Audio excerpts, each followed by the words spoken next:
In the episode, the bookshelf is being cleaned by Yushiro, Tamayo's lover, when suddenly a tingling sensation in his stinks makes him alert.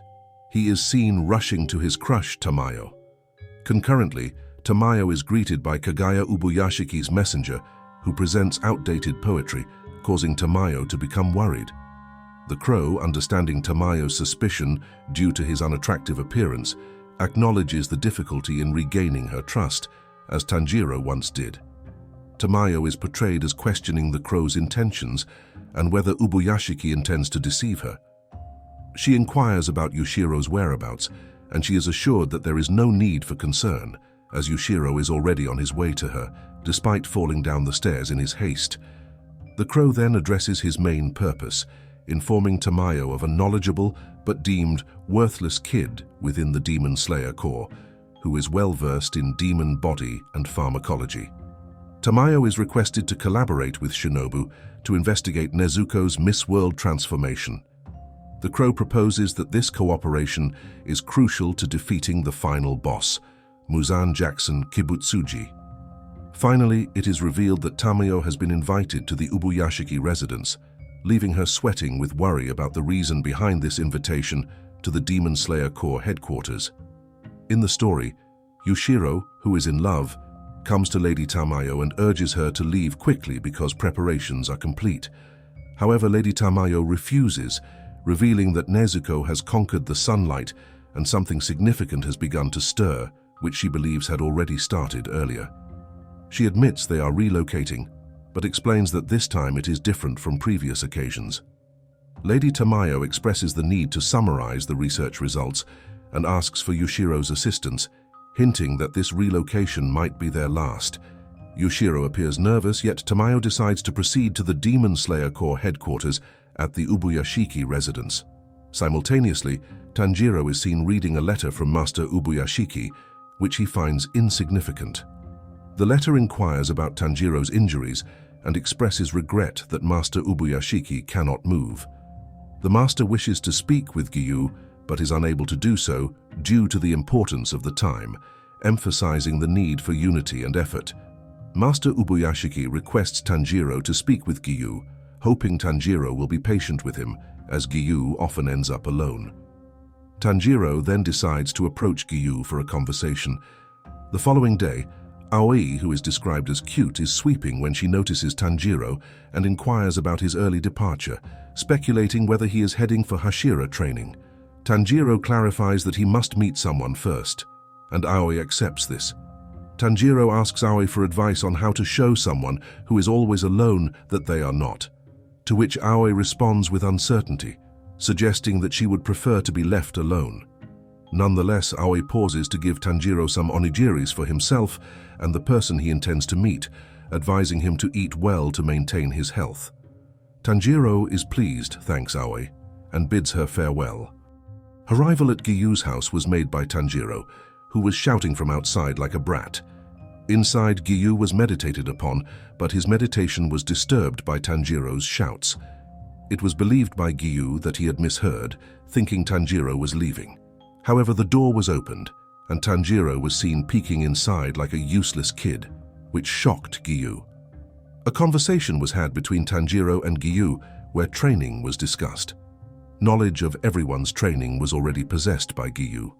A request to train with Giyu upon his return to duty in 7 days was made by Tanjiro, but was denied. The reason for the denial was explained by Giyu, who sensed anger in Tanjiro due to his lack of mastery in water breathing. An apology was offered by Tanjiro, who also mentioned a discussion with Urokodaki about changing or creating new breathing styles. Confusion was expressed by Tanjiro when Giyu stated he was not the water Hashira, despite the seat being vacant. A reminder about patience was recalled by Tanjiro, given by Ubuyashiki. Persistence in conversation by Tanjiro with Giyu continued throughout the afternoon and night. A revelation was made by Giyu after 4 days, admitting he never passed the final selection.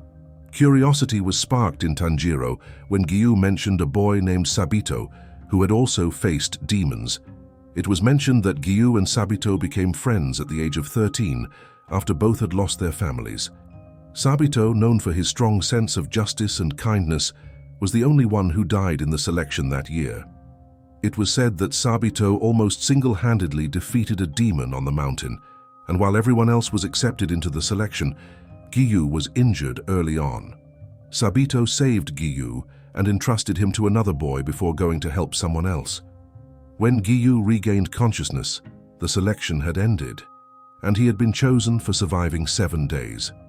However, Giyu felt unworthy of becoming the water Hashira, or standing equal with the other Hashiras, because he hadn't defeated a single demon and had been rescued.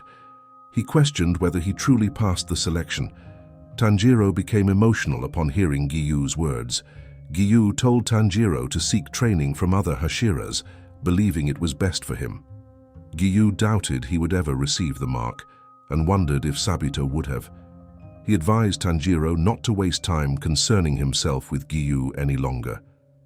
It is thought by Tanjiro that Giyu believes his own death would be beneficial, as Tanjiro understands the deep pain of losing someone dear. The loss of a loved one, especially one who dies protecting another, is likened to flesh being torn away. Tanjiro recalls training with Sabito in the Misty Mountains, a mysterious experience since Sabito was already deceased but still offered help. Realizing Sabito and Giyu were in the same selection, Tanjiro imagines Sabito, had he lived, would be Giyu's age and an exceptional swordsman. This is presumed to be why Giyu might see value in his own demise. Tanjiro acknowledges the bravery of Rengoku, who sacrificed his life for others, and ponders if Rengoku could have defeated Muzan. Bo Inosuke's emotional conveyance of Rengoku's belief in them prompts Tanjiro to strive to live up to that faith. Despite not knowing what to say to Giyu, Tanjiro reflects on the necessity of continuing life, regardless of feelings of humiliation or defeat. It is believed by Tanjiro that Giyu has endured much pain and self-criticism to become a Hashira. Without knowing Giyu's struggles, Tanjiro feels unqualified to judge, but feels compelled to question Giyu's desire to uphold Sabito's legacy. When confronted, Giyu is reminded of Sabito's admonishment against wishing for death, emphasizing the importance of living for those who have sacrificed themselves, like Sabito's sister, who died protecting him. Tanjiro is moved by the depth of sacrifice and the weight of carrying on for those who have passed. In the story, it is recalled that Giyu suddenly remembered the shock and pain from Sabito's slap. He wondered why this memory had been forgotten, as it seemed important. Giyu did not want to remember, because it would bring endless tears and sadness, preventing any action. Memories of his sister Tsutako and Sabito's smiling faces were brought up, and Giyu internally apologized for his immaturity. Meanwhile, Tanjiro observed Giyu's stillness and felt concern, questioning if his words had hurt Giyu further. Tanjiro, noticing Giyu's depression, suggested an eating contest to lift the mood, with the condition that if he won, Giyu would have to cheer up and train him. Excited by the idea, Tanjiro was interrupted by Giyu, who agreed to participate but was cut off by Tanjiro's eager challenge for a noodle-eating contest. Giyu's expression turned odd at the suggestion. After the contest, Giyu mentioned not hearing from Shinobu about training and inquired if Tanjiro had any news, to which Tanjiro replied negatively. In the headquarters, it is shown that Shinobu is in a hurry. She tries to calm herself down by sitting near a shrine and praying to her sister. Despite her efforts, she becomes agitated while attempting to appear calm. Kanao informs Shinobu of her plans to undergo the Wind Hashira's training and expresses a desire to train under Shinobu after completing the Stone Hashira's training. However, Shinobu reveals that she will not be able to join the Hashira training this time, which leaves Kanao shocked. When asked for a reason, Shinobu beckons Kanao to come closer. Kanao, blushing, admits her wish to train more with Shinobu. Shinobu, also blushing, acknowledges Kanao's improvement in expressing her thoughts and considers it a positive development. Shinobu then decides to disclose to Kanao the details about the demon who killed her sister Kanai, including how to defeat it. Thanks for watching episode 2. Like, subscribe, and hit the bell. Stay tuned for more action-packed episodes. And don't miss the next part of our journey. See you guys in the next episode.